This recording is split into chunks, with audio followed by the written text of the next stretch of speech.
Hello, Adoptee community, and those of you that support us. It's been a while since I've posted, but I'm here and I'm back and finally ready to be consistent and share more of my journey. This is where I talk about life as an adoptee, healing after displacement, real life, and rebuilding. If any of those resonate with you, be sure to subscribe and stay in contact. All right, let's get into it. The title for the video today is Rebuilding from Rock Bottom: Exclusion, Homelessness, Advocacy, and Healing as an Adoptee. First, I would like to start by saying if you are an adoptee and things haven't worked out with your adoptive family, you don't owe anybody your suffering. You don't. You have every right to walk away. You can move on and move on permanently and never look back. Do I need to repeat that? Move on and never look back. And I'm going to say it again. Move on and never look back, because those people will never change. They won't. This video is a documentation of my journey through exclusion, displacement, homelessness, and how I'm actively rebuilding my life through advocacy, healing, and reclaiming my voice. Before I go any further, I want you to look at this screen. This is what I walked into on the 21st of March 2025. On March 21st, 2025, I became an example of adult adoptee displacement. At the direction of my adoptive mother, her biological daughter, Gabriela Hurwitz Carl, forcibly entered a house my adoptive father gave me permission to live in. She threw some of my belongings out onto the yard and illegally withheld the majority of my things, refusing to allow me to collect them. This is what the front of the house looked like, y'all. Everything I owned was destroyed. Every time I tried to salvage an item, it was either broken or ruined beyond use. Essential medical devices were not returned to me. Things I needed for my chronic conditions like scoliosis, cervical spina bifida, and degenerative disc disease. My son's life-saving EpiPen was missing for months, which made every outing a constant health risk. I had nightmares that my son had a reaction and I couldn't save him. Exclusion leaves adult adoptees homeless not by choice, but through calculated cruelty.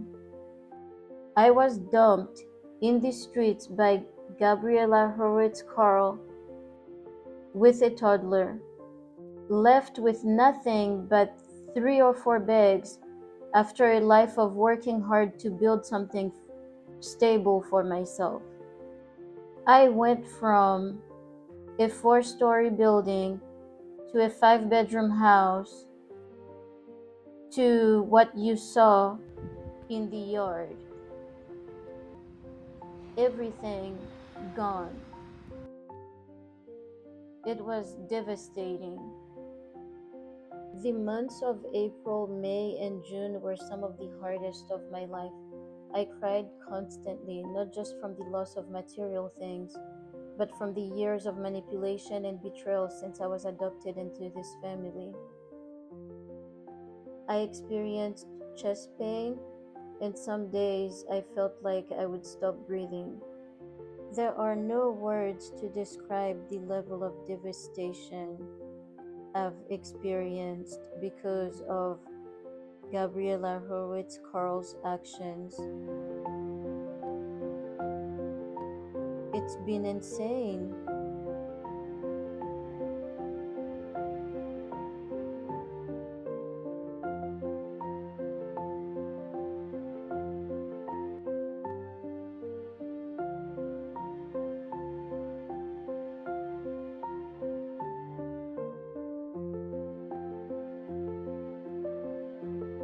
By April, my son's health collapsed under the stress of it all. He was admitted to the hospital multiple times within 2 months. One night I took him to a hospital and they said he was fine, but on the way home he kept telling me something didn't feel right. I listened to him and drove to another hospital for a second opinion, and by the time we arrived, he was running a dangerously high fever and was lethargic. They admitted him immediately. Caring for myself, dealing with debilitating pain, and caring for my sick son during forced homelessness is a nightmare adoptees should never have to face. Eventually, my son recovered, and I managed to replace his EpiPen. I broke down many times from the exhaustion of having to care for my son and also caring for myself. The reality is that the night I went for the second opinion, I could have easily not gone because I was experiencing chest pain, but I knew that I couldn't bring my son back home, knowing that he specifically told me that he was still not feeling well. Then came the process of basic survival.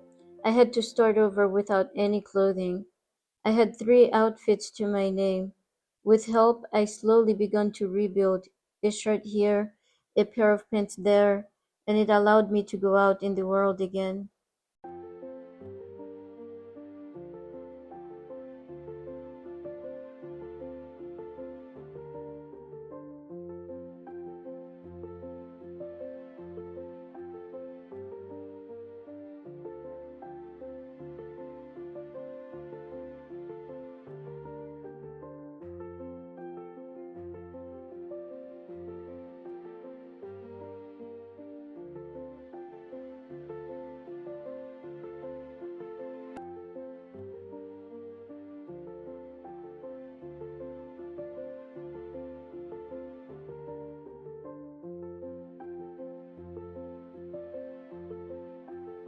One lesson I've learned is that exclusion doesn't have to mean isolation.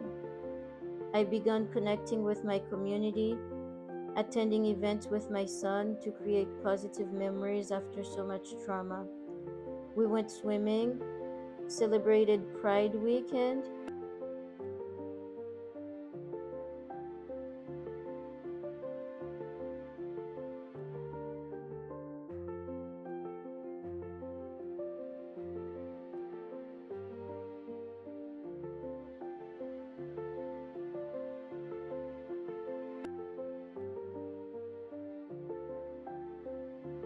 Gabriella Horowitz Carl didn't destroy me, she destroyed herself.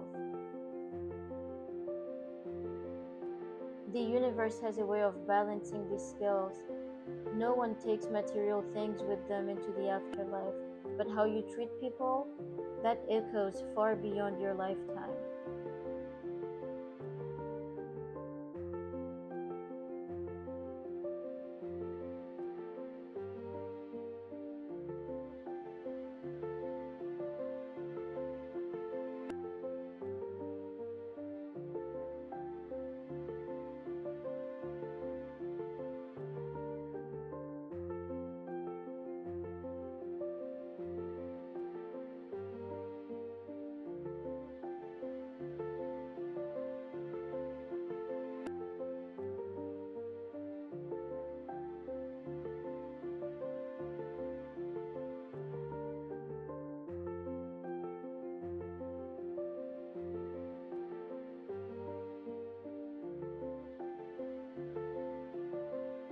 Enjoyed baseball games and attended cultural festivals like June 10th, visited the African American Museum, and attended the Barbecue Battle Festival.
I worked to turn my story into power.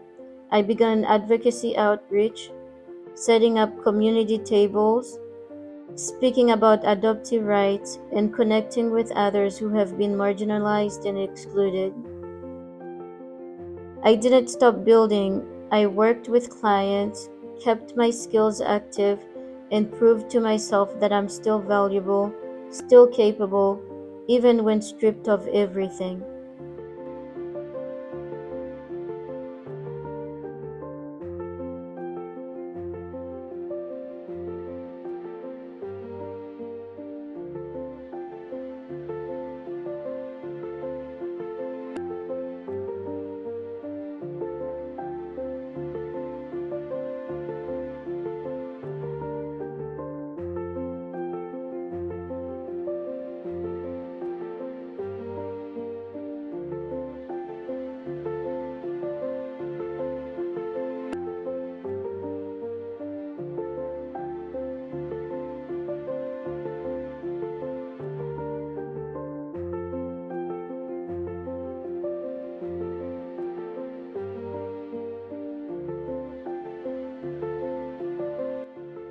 I suffered tremendously because of my chronic pain following my displacement.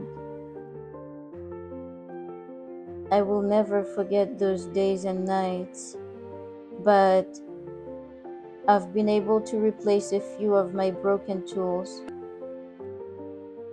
I now have a mic to speak my truth, a mic that I had prior to my exclusion had stopped working.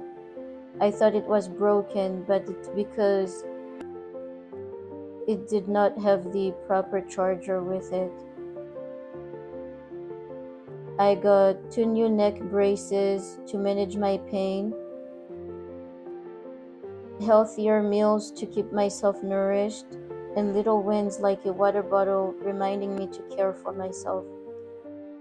Nothing from the kitchen were returned to me during my displacement. Gabriela Hurwitz-Carl kept my food items. I spent 2 weeks with food scarcity. I will never forget those days. There you have it. That's been the story where I've been, and being displaced didn't end my story.